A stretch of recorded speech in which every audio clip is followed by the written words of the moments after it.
أشهد أن لا إله إلا الله أشهد أن محمدا رسول الله أشهد أن لا إله إلا الله وأشهد أن محمدا رسول الله الحمد لله رب العالمين الحمد لله الذي من علينا مننا كثيرة وأنعم علينا نعما لا تحصى والصلاة والسلام على سيدنا المصطفى وعلى آله وصحبه أهل الوفاء اللهم فقهنا في الدين وعلمنا التأويل اللهم فقهنا في الدين وعلمنا التأويل اللهم إنا نعوذ بك من عذاب القبر اللهم إنا نعوذ بك من عذاب القبر ونسألك اللهم أن ننظر إلى وجهك الكريم ya Allah ya Arhamar Rahimin.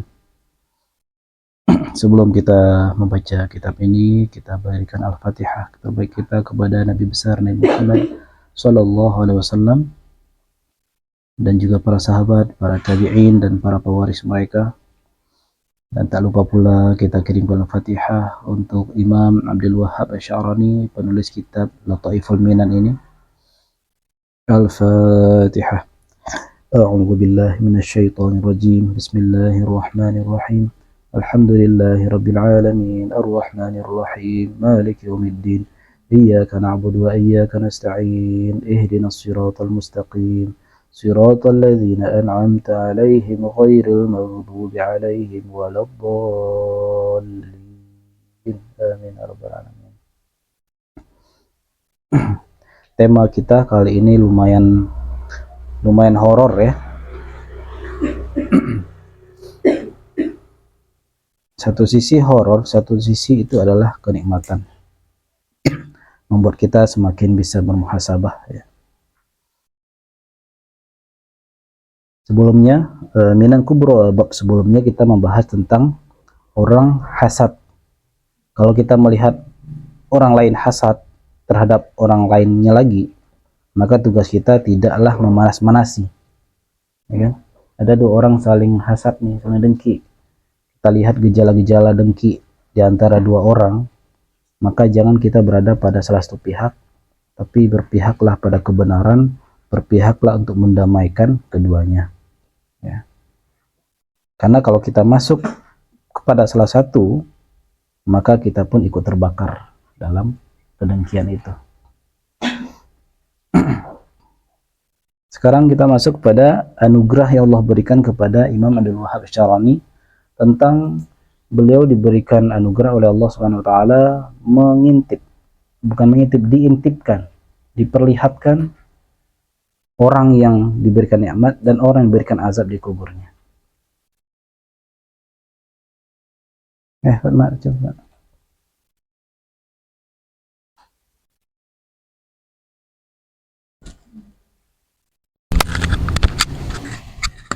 Al-Ittila ya, Al-Ittila. Bismillahirrahmanirrahim. Wa mimma mannallahu tabaraka wa ta'ala bihi alayya attila'u ala ba'dil mun'imina wal mun'imina wal mu'adzibina fi quburihim mun'amina wal mu'adzabina fi quburihim thumma hijabun dzalik anni rahmatun bi hujiba thumma hujiba dzalik anni rahmatun bi rahmatan bi fa inna sahiba hadzal hal yamutu fil yaum wal lailah mautat kama asyara ilaihi haditsun laula an tadafanu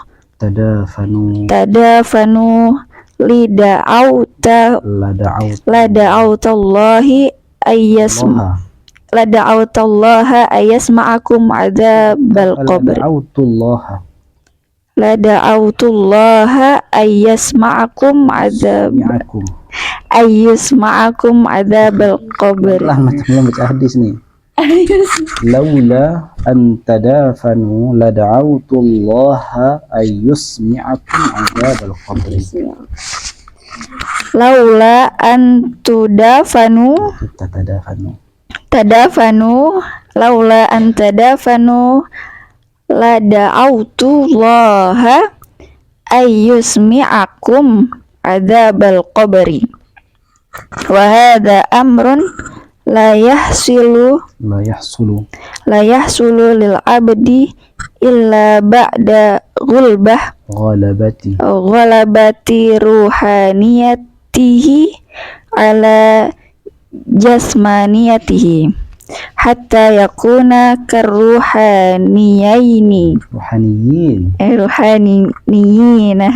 wa illa yakhafu alaihi wala yukhafu alaihi. ini ada illa ya.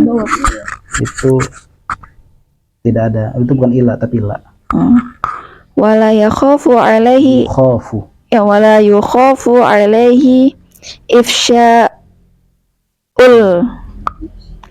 asrar. Dah itu dulu. Bismillahirrahmanirrahim. Ini anugerah yang unik terhadap Imam Asy'arani. Di antara anugerah yang Allah berikan kepadaku, kata Imam Asy'arani, adalah mengintip, menatap, melihat sebahagian orang-orang yang sedang diberikan nikmat dan orang-orang yang sedang diazab, disiksa di kubur mereka. Pertanyaannya, mungkinkah ini terjadi? Mungkin nggak? Bagi kita nih, masuk akal nggak terjadi hal seperti ini? Kenapa masuk akal? Guys, Allah itu bisa mengoyak dimensi, pembatas dimensi, karena Allah juga mencipta pembatas dimensi.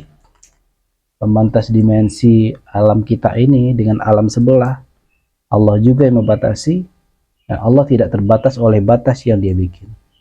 Allah bisa mengoyak, Allah bisa melepaskan, ya, sehingga Allah bisa memperdengarkan kepada kita yang sedang hidup di dunia ini azab atau nikmat yang diberikan kepada orang yang sedang di barzakh. Kenapa tadi dikatakan hal ini tidak mustahil bagi Allah? Karena ini termasuk hak jaiznya Allah Subhanahu wa ta'ala. Seandainya ini diberikan kepada kita, diperlihatkan oleh Allah kepada kita, orang yang diberikan nikmat, orang yang diberikan azab di dalam kubur, tidaklah merusak sifat-sifat Allah, tidak merusak nama-nama Allah. Justru itu menunjukkan betapa maha kuasa dan maha berkehendaknya Allah Subhanahu wa ta'ala.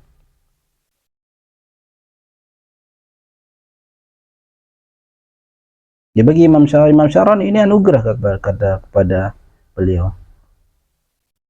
Coba bayangin nih, kita diperlihatkan orang sedang disiksa di kubur. Itu menakutkan enggak? Menakutkan. Tapi sisi apanya yang diambil sebagai anugerah oleh Imam Asy'arani? Sisi apanya tuh? Terima.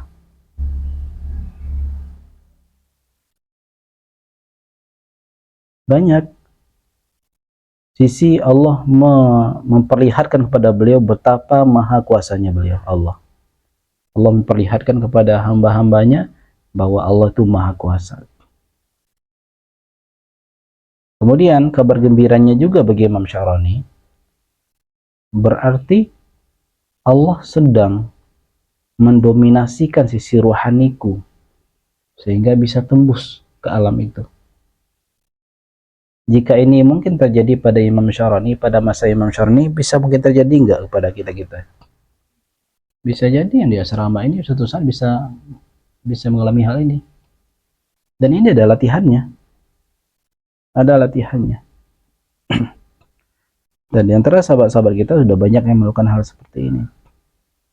Namun tidak mungkin mereka menggembar-gemborkan apa yang sedang mereka lakukan, apa yang mereka lihat, apa yang mereka dengar. Nggak mungkin mereka gembar-gemborkan.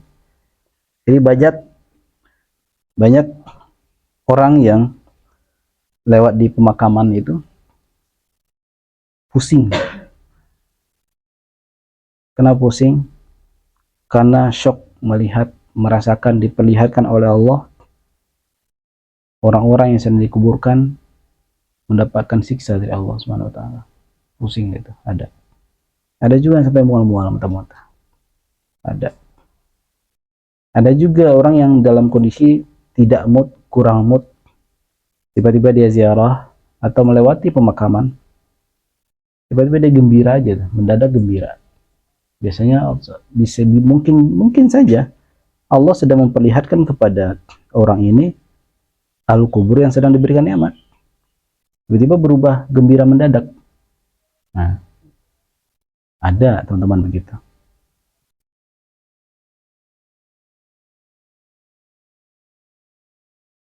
Nah, pesannya lagi adalah untuk kita ya, untuk muhasabah. Masing-masing diri kita ini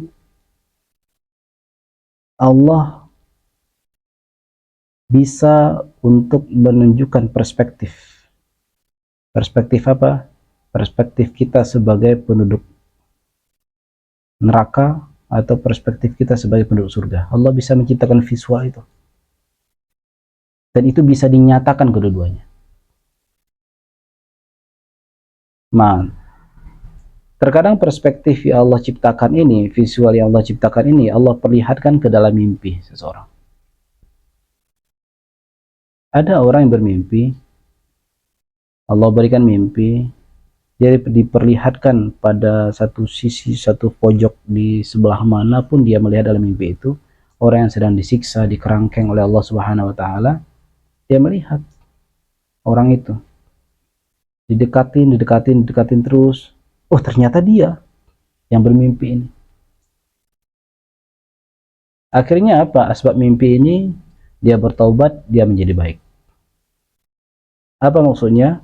Allah memperlihatkan perspektif visual dia versi nerakanya. Ya.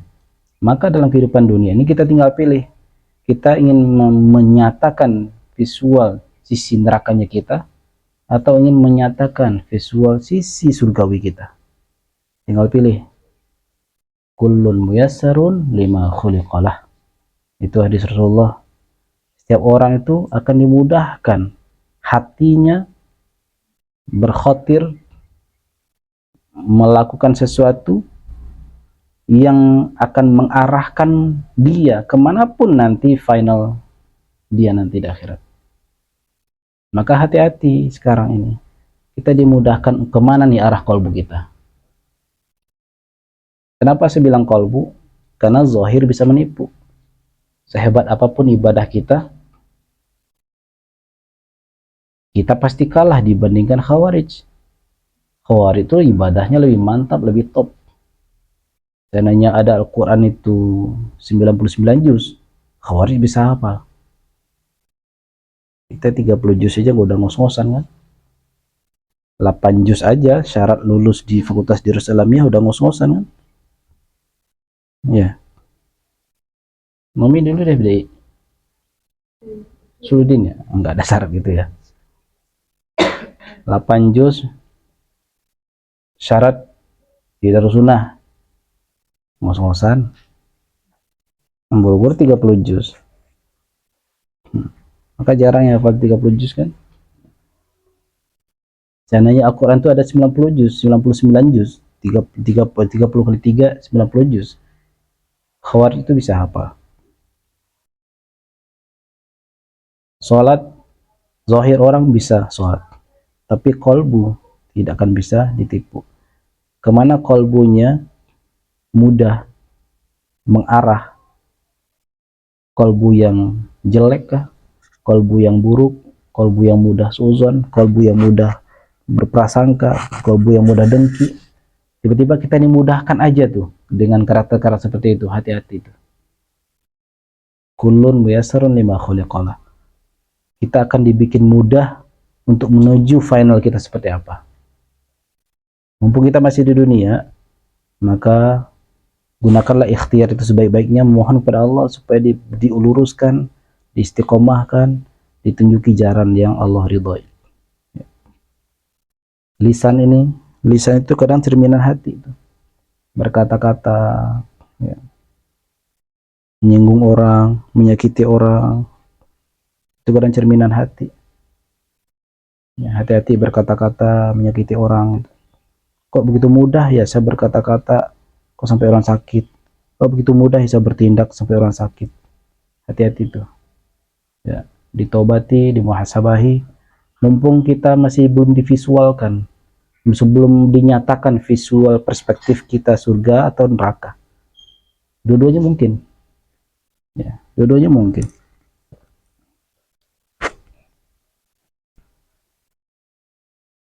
Nah, Imam Sya'rani di sini Allah berikan anugerah melihat orang yang sedang diberikan nikmat dan orang yang sedang diberikan azab di dalam kuburnya.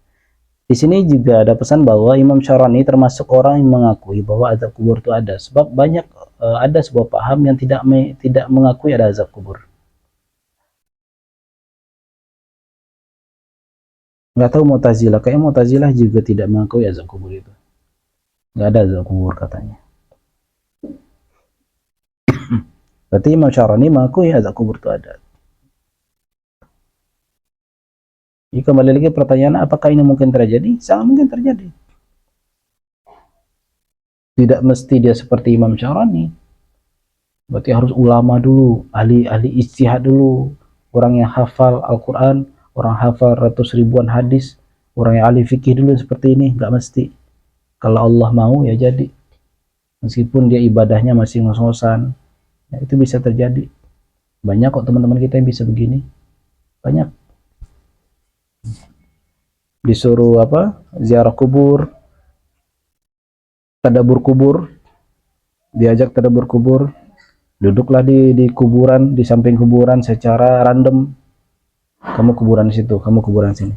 Sekian belas orang disebar ke banyak kuburan. Ya tengah malam buat tadabur kubur, ziarah gitu kan. Sembari di sana berzikir. Akhirnya Allah izinkan diperlihatkan kondisi orang yang sedang dikubur gitu. Ada. Diperlihatkan juga kondisi orang sedang kena azab, diperlihatkan, dan rasa takutnya itu sampai kepada dirinya. Orang sedang kebetulan tadabur kubur, ziarah kubur, ternyata Allah singkapkan hijab. Hijab apa? Hijab terhadap ahli kubur yang sedang diberikan nikmat oleh Allah Subhanahu wa taala. Nah, ini rasa gembira ahli kubur itu bisa menyebar, nular ke dia. Bahkan ada yang lucu. Ada orang yang ziarah kubur, tadabur kubur, satu kuburan, ternyata kuburan itu adalah korban pembunuhan. Korban kena bacok.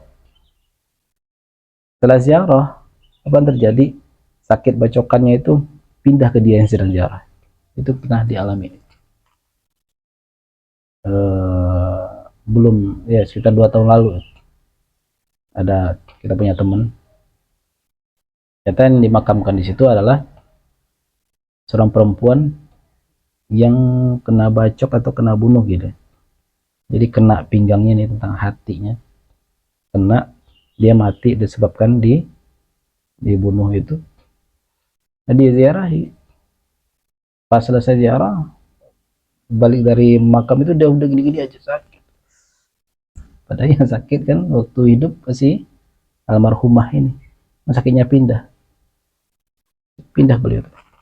Sakit banget, seperti gimana sih rasa sakit kena tusuk benda tajam itu, pindah sakitnya. Itu bisa terjadi. Hal ini bukan mustahil. Nah.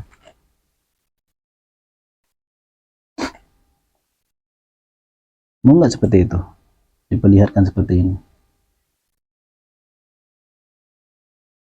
Mau Zami diperlihatkan hal seperti ini? Syukur dapat orang diberikan nikmat kan. Dan kebanyakan orang-orang yang melakukan ziarah atau tadabur kubur ini, kebanyakan orang-orang yang diperlihatkan kondisi jenazah, kondisi barzakh yang diberikan nikmat, atau dikatakan kebetulan, boleh nggak apa-apa, kebetulan aja sekian belasan orang, puluhan orang yang disebar secara random ke pemakaman itu, sebanyak orang yang diberikan nikmat itu rata-rata orang yang semasa hidupnya adalah dalam hal sosial kebaikannya, hubungan sosial antara Bani Adam. Bukan karena saya sholat. Jadi bisa loh terjadi dialog antara orang yang sedang di barzakh dengan orang sedang hidup. Itu bisa terjadi dialog. Ya kalau Allah berkehendak menyikakan hijab itu bisa, nggak ada mustahil. Itu tidak mustahil terjadi. Bisa terjadi dialog lah. Jadi rata-rata orang ditemuin al-kubur yang disingkapkan hijab orang yang hidup itu, terjadilah dialog dengan al-kubur itu, yang diberikan nikmat rata-rata persoalan sosial, bukan ibadah puasanya, bukan karena sholatnya, bukan karena qiyamul lailnya, karena dia baik sama orang. Ada juga karena dia memelihara satu orang anak yatim doang, padahal dia kadang preman, semasa hidup dia preman nih, tapi dia punya satu orang anak yatim yang dididiknya. Itu yang menjadikan syafaat dia diberikan nikmat di kubur. Ada juga orang yang diberikan nikmat di alam barzakhnya itu dengan sebab masa hidupnya dia seorang guru SMP, padahal bukan pesantren, SMP. Dia guru mengajar, apa tuh pertanyaannya di jawaban yang bersangkutan itu, waktu dia hidup dia mengajar PMP. Berarti udah tahu kan generasi PMP ya Bu ya. Nah nggak tahu kan, kalau sekarang tuh PPKN, dulu itu PMP, Pendidikan Moral Pancasila. Udah ketahuan umur ya, saya masih dapat PMP. Xiaomi masih dapat PMP itu, Pendidikan Moral Pancasila. Berikutnya jadi PPKN. Sekarang jadi PKN, dulu PMP. Jadi ketahuan tuh wafatnya kapan, perkiraannya. Terjadilah dialog, kenapa Bapak mendapatkan nikmat seperti ini? Saya dulu waktu di dunia ngajar PMP. Ya, masalahnya gimana Pak masalahnya? Waktu saya ngajar PMP itu saya niatnya betul-betul hanya untuk mendidik anak. Tidak mengharapkan gaji, meskipun digaji. Tidak mengharapkan upah, gak mengharapkan honor. Yang penting anak diajari tentang moral. Nah, kemudian yang dimakamkan itu kan ada 2 orang. Maklum kan di Jakarta pemakaman umum itu kadang bisa 2 orang dimakamkan. Tergantung yang meninggal duluan, kemudian yang meninggalnya yang nyusul sekian tahun berikutnya wafat lagi, bisa dikubur di situ lagi. Suami istri bisa jadi itu, karena kondisi lahan nih. Ini suami istri udah meninggal, ternyata teman ini terkoneksi lagi dengan si ibu sang istri. Terkoneksi lagi dengan si istri. Nah ibunya ternyata ada 2 nih. Si ibu pun ditanyain oleh teman ini secara batin ya, sama-sama diberikan nikmat. Kenapa ibu dapat nikmat? Saya dulu ngajar anak-anak ngaji Al-Quran, ngajar Iqra. Ya terus yang penting saya ngajar, tidak mengharapkan mereka membayar, enggak, penting mereka bisa ngaji. Sampai mereka bisa ngaji, saya nggak mengharapkan gaji sama sekali, nggak mengharapkan honor sama sekali. Nah gitu. Jadi ini lagi-lagi nih bab sosial, bab keikhlasan, bab sosial. Ada juga yang teman yang lain ziarah random ke kuburan yang lain, ternyata amalan dunia, amalan ibadahnya bagus sama ibadahnya, kena siksa. Tapi di kuburnya kena siksa. Apa sebab? Siksaan tuh ngeri banget ya, yang Allah bukakan kepada teman-teman kita itu. Dia di dimensi barzakh itu Allah perlihatkan kepada teman kita ini, dia ditelentangkan di atas batu. Ini udah pernah cerita waktu itu ya, ditelentangkan di atas batu, lalu ditimpukin oleh malaikat batu besar, batu api neraka itu, cair, badannya meleleh, hancur, badannya teriak, dan teriakannya itu Buya masih terngiang-ngiang Buya, katanya. Ngeri banget, terngiang-ngiang teriakan itu, ngeri banget tuh. Diangkat batunya utuh lagi badannya, dihempasin lagi, diutuh lagi, dihempasin lagi, gitu terus. Nah, berkoneksilah rohani teman ini dengan yang diperlihatkan ini. Apa sebab? Ibadahnya bagus lah. Apa sebab? Kata-kata lisannya menyakiti hamba Allah. Padahal menyakitinya bukan serius, bercanda malah. Kalau bahasa di daerah tuh canda kuda. Saya suka kan lihat, pernah kan dia lihat orang-orang di jalanan suka bercandanya kasar gitu kan. Kayak kita pagi lisan. Ya ini masalah lisan. Menyakitin orang secara lisan. Ibadahnya hebat. Nah, banyak tuh pengalaman waktu itu.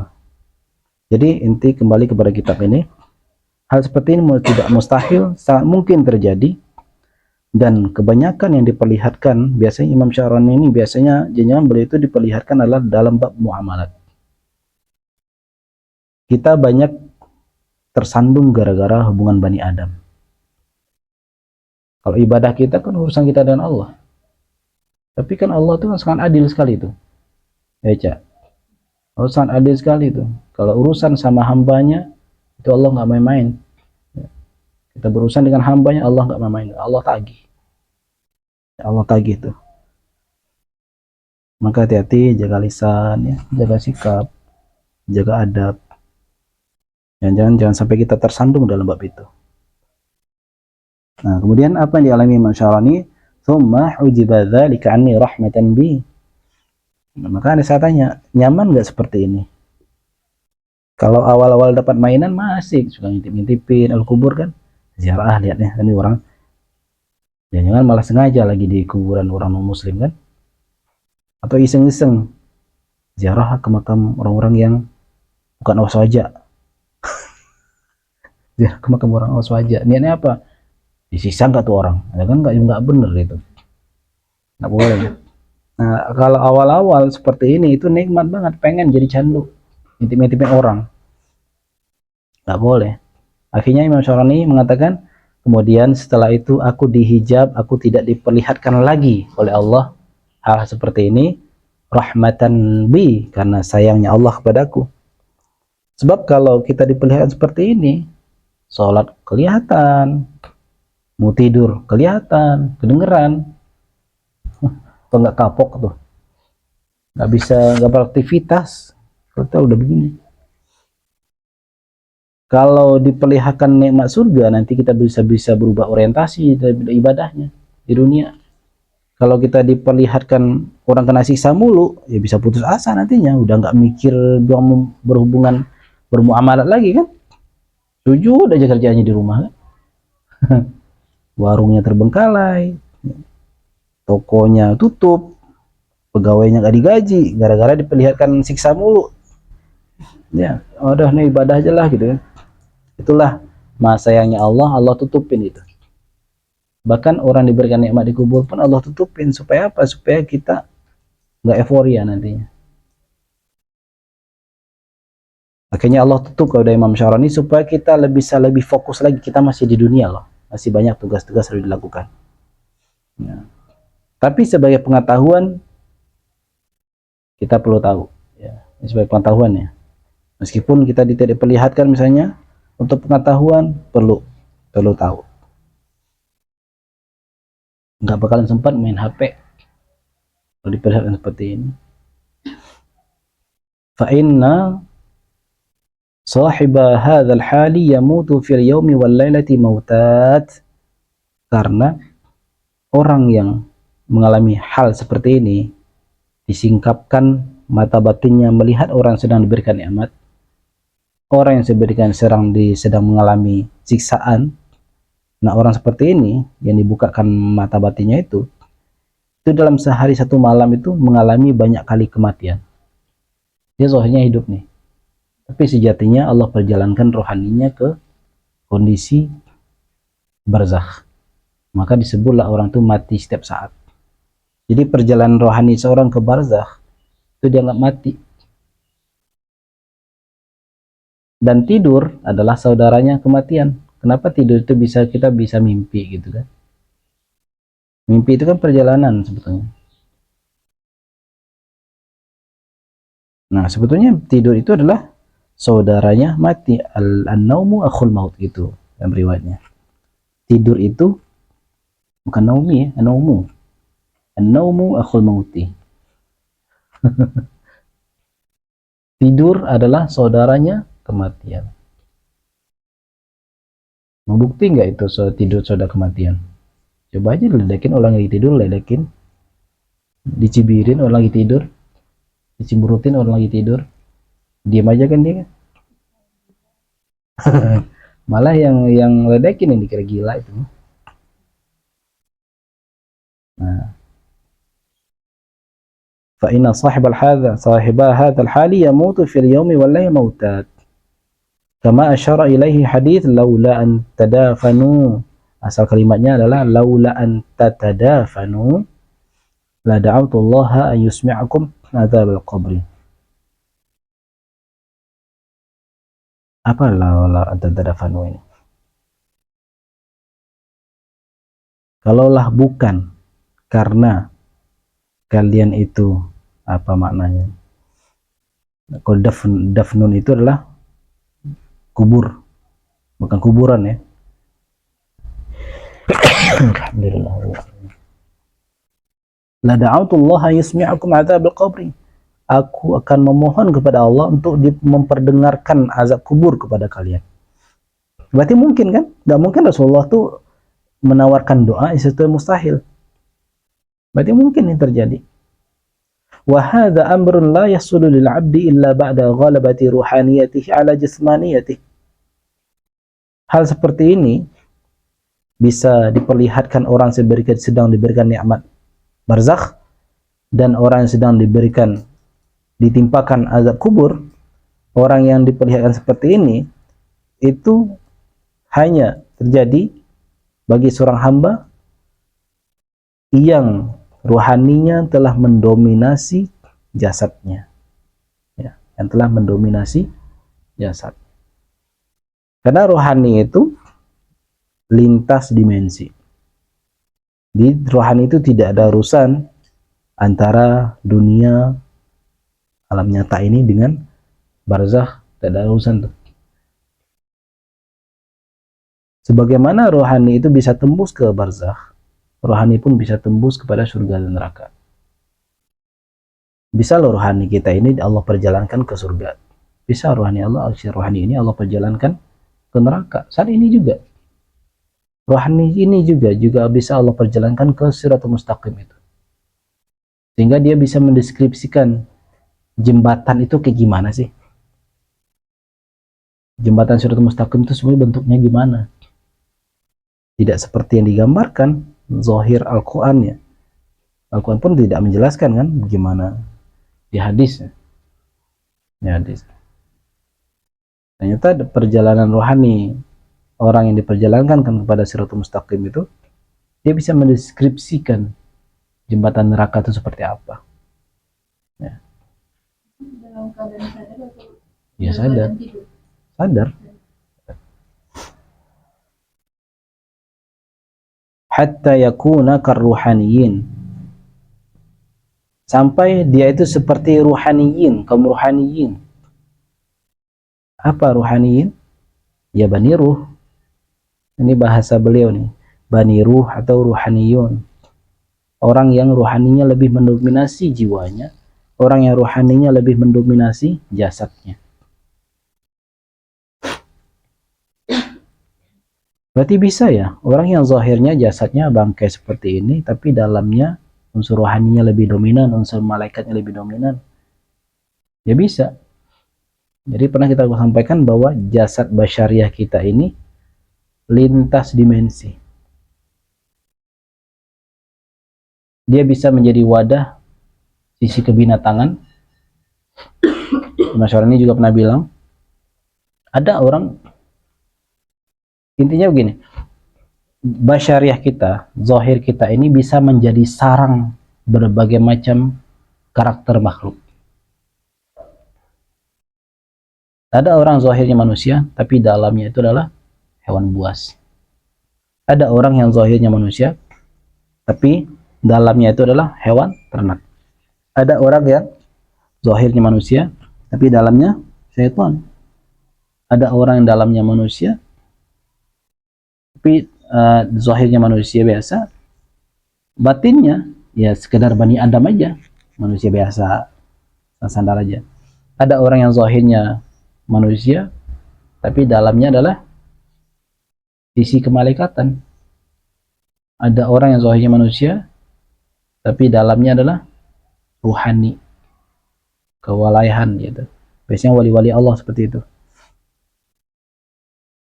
Tapi bisa nggak kita berikhtiar untuk menjadi ruhaniyin seperti ini? Kalau kita sandarkan kepada hak jaiz Allah, ya bisa. Dan jangan-jangan itulah takdir kita aja dulu. Nah, orang ruhaniyin ini la yukhafu alaihi ifsya'us sir, ifsya'us asrar. Dan kaum ruhaniyun itu tidak dikhawatirkan lagi kepadanya, tidak dikhawatirkan dia itu akan menyikapkan rahasia. Maka ketika ada orang-orang yang aulia-aulia Allah sedang menjaga rahasianya, jangan congkel-congkel supaya dia membuka rahasia. Tidak boleh, suadab. Karena dia sedang memegang amanah dari Allah Subhanahu wa Ta'ala. Jadi seorang wali Allah, siapalah jumpa dengan wali manapun, kalau ada gelagat-gelagat dia menyimpan rahasia, jangan pernah coba-coba congkel-congkel. Berarti kita penyebab pengkhianatan. Ya. Karena setiap hamba itu ada rahasia antara dia dengan Allah Subhanahu wa Ta'ala.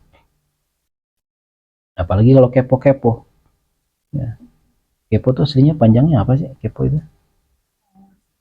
Hah?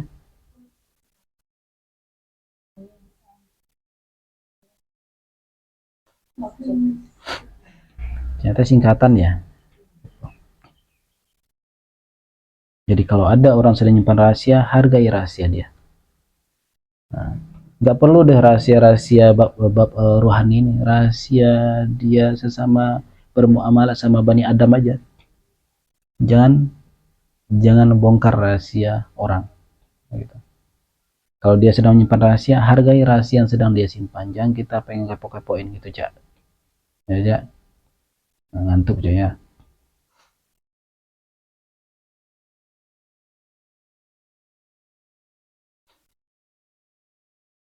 Jadi apa kaum rohaniyun itu? Kaum rohaniyun itu tidak dikhawatirkan lagi dia akan menyebarkan rahasia. Oleh sebab itulah dia pakai simbol-simbol aja dari tadi tuh. Sahabat, teman atau siapa lain seperti ini.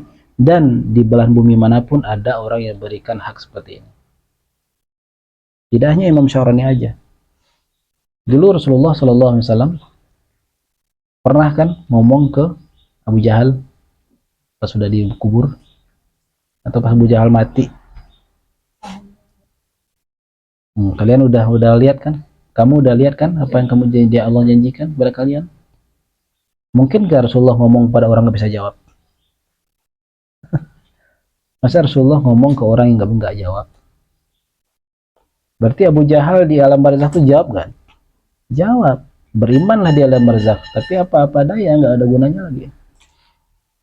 Seandainya Abu Jahal, kira-kira jawaban Abu Jahal kira-kira gimana? Udah nyata kan apa yang Allah janjikan kepada kamu? Kira-kira Abu Jahal jawab gimana?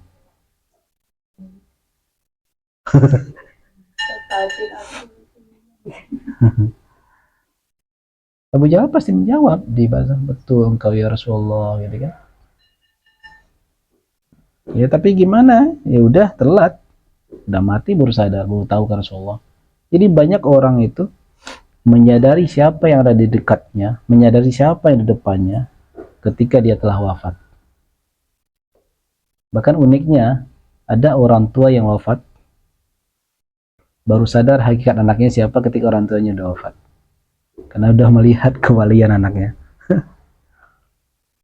Dalam keseharian anaknya kayak mungkin kayak preman gitu kan, tapi kolbunya bersih, tapi ada tugas macam-macam. Allah bahwa Kalau memberikan karunia itu ya kehendak Allah, fadlullah yu'tihi may yasha. Allah memberikan karunia berapun siapa yang dia kehendaki. Banyak seperti itu. Ada suami yang wafat, baru tahu dia istrinya wali. Ada. Suami istri masih hidup nih. Suaminya sama saya hidup dunia ngeremehin istri kan, mentang istri kan, direndahin aja. Tapi pas suaminya wafat, akhirnya dia tahu. Karena orang kalau udah wafat itu kan hijab jasad udah nggak ada lagi, hijab nafsiyah nggak ada lagi, udah ruhani. Ketika udah wafat barulah dia sadar siapa istrinya. Ternyata istriku wali kan? Selama di dunia dia remehin, pas sudah wafat baru sadar. Maksudnya adalah bersegeralah berbaik sangka pada orang, jangan telat. Jangan telat. Apalagi kalau tinggal satu atap ini, hati-hati, jangan teman kita wali. Itu maksudnya. Dengan segala tingkat-tingkat teman kita yang bikin kita kesel, hati-hati. Ya, hati-hati. Mungkin ada rahasia antara dia dengan Allah yang tidak kita ketahui, yang tertutupi oleh sikapnya, tingkahnya, malesnya, gak mau masak misalnya, suka kamarnya obrak-abrik misalnya kan, jangan Allah simpen kan, mana tahu kan. Bawelnya kan bisa jadi itu cara Allah nutupin, jangan-jangan berisiknya kan, jingkrak-jingkraknya bisa jadi itu kayak Rif'ah tuh jingkraknya. Untung aja nggak loncat lantai 2 lantai 1 kan, Kalau bisa lah. loncat lah. Gitulah cara Allah menutupi rahasia hamba tuh begitu. Jangan telat gitu kan. Ntar keburu kita meninggal baru tahu kan teman kita itu siapa hakikatnya kan malu di alam itu memalukan sekali gitu. Malu di alam barzakh itu memalukan sekali. Malunya itu bisa berlipat-lipat dibanding malunya di dunia. Malu di dunia kan bisa kita pura-pura nggak malu kan, betapa memalukannya pura-pura nggak malu itu. Tapi di alam barzakh tuh malunya Allah kasih berlipat-lipat malunya. Mau taruh di mana muka kita ya. Wa fi kalam Syekh, lanjut Fatma.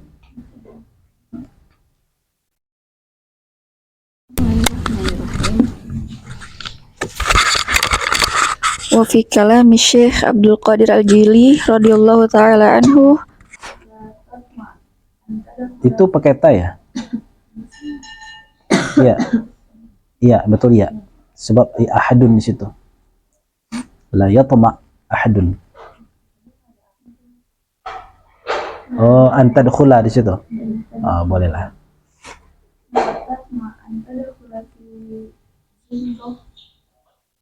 Ruhaniyina wa tasma' ma yusma'unahu minal asrari illa in adaita jami'a jawarihika wa Tafarradta an wujudika hatta sirta fi mithlil halati allati kunta 'alaiha qabla nafkhir ruh. ruhi kita lianna jami'a ma hasala ba'da nafkhir ruhi huwa ijabun laka an rabbika fa in aradta ittila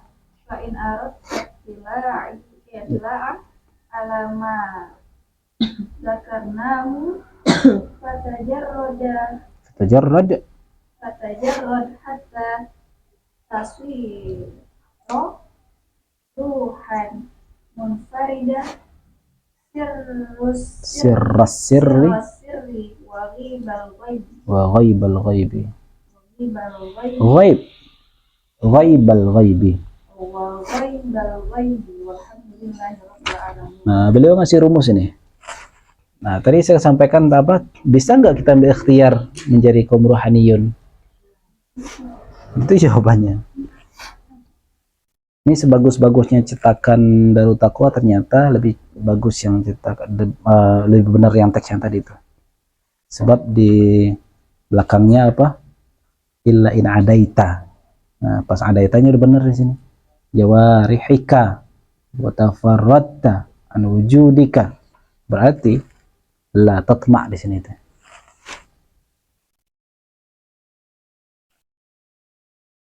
Dalam ungkapan Syekh Abdul Qadir Al-Jilani sama Abdul Qadir ya, Qutub Rabbani, beliau berkata, la tatma an tadkhula fi zumratil ruhaniyin wa tasma' ma yaqulunahu min asrar illa in adaita jami'a jawarihika. Nah, ini rumus. Boleh nggak kita berharap menjadi masuk golongan zumrah, kelompok ruhaniyun atau bani ruh? Bani itu sebuah istilah ya, sebuah istilah. Bukan kita jadi ruh gentayangan, bukan. Jadi kan ada bani-bani ya. Ada Bani Israel, bukan Bani Israel, bukan. Ada bani, nggak ada papan tulis ya.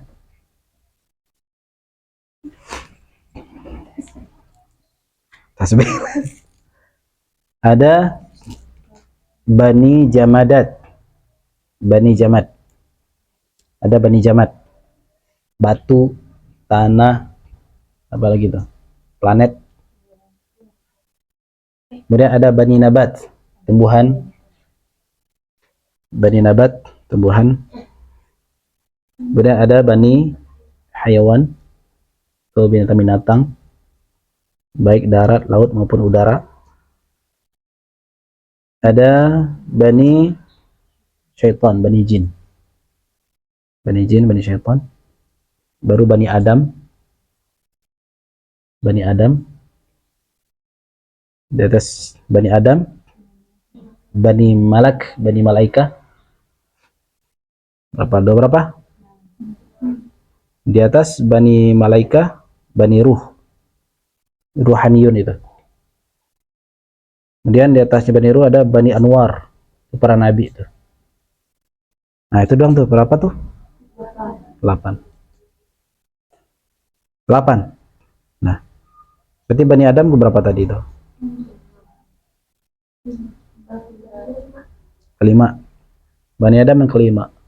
Bani Adam tuh manusia jasad standar lah, manusia biasa. Dan yang ke-8 ini bisa ada pada sosok bashar, sosok manusia. Ada orang yang zahirnya manusia tapi karakternya batu. Dinasihatin nggak bisa, nggak ngaruh. Dinasihatin nggak bisa, udah diapain nggak bisa, masih keras aja. Nah, Bani Anwar tuh nabi nggak? Nabi dan Rasul Bani Anwar. Ya, Bani Anwar. Tapi bashar nggak? Bashar. Bani Ruh, Ruhaniyun, para wali. Manusia bashar nggak? Bashar juga. Tapi dalamnya apa? Ruhaniyun. Bani Malaika. Kan kalau dikeluarkan jadi sosok malaikatnya. Tapi dia bashar. Itu orang-orang soleh. Orang mukmin, orang mutakin. Dia Bani Malaika. Bukan dia malaikat maksudnya. Beda bashar. Kemudian Bani Adam. Rata-rata orang muslim di sana tuh. Muslim pada umumnya begitu. Kemudian turun apa? Bani Syaitan. Bani Jan, Banul Jan. Ada nggak orang yang zahirnya begitu tapi dia syaitan? Syayatin al-insi. Syaitan-syaitan jin, syaitan-syaitan manusia. Nah, kemudian di bawahnya binatang. Ada nggak bashar di dalamnya binatang? Ulaika kal an'ami balhum adal.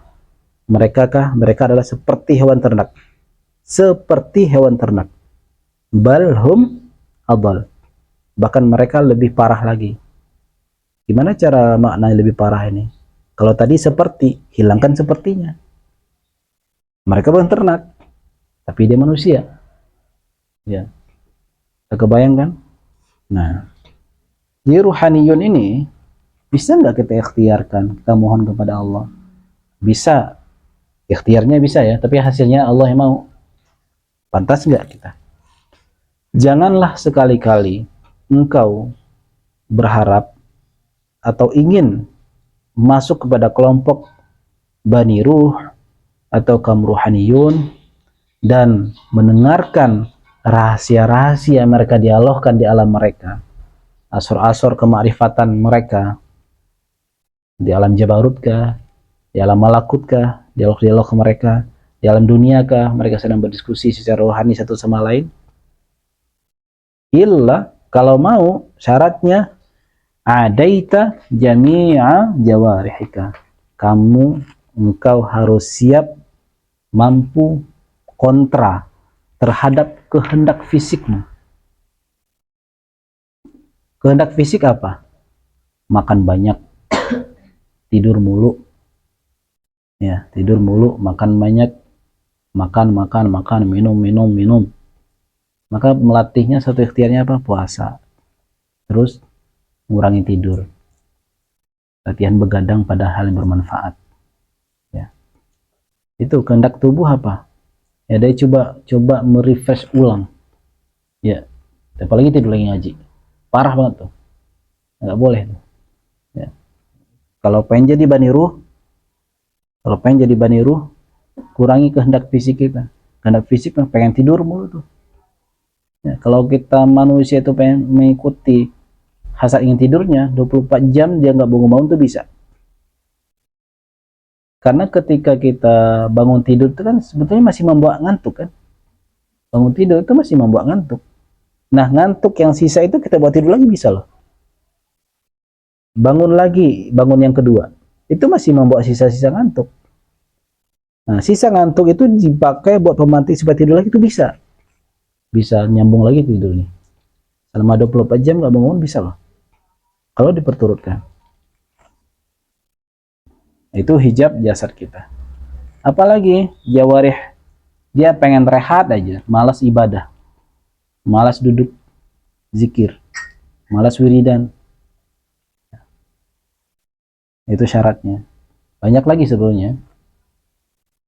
Wa tafarraqta an wujudika. Coba kita harus tafarrud. Apa makna tafarrud di sini? Kita harus melepaskan merasa eksistensi kita.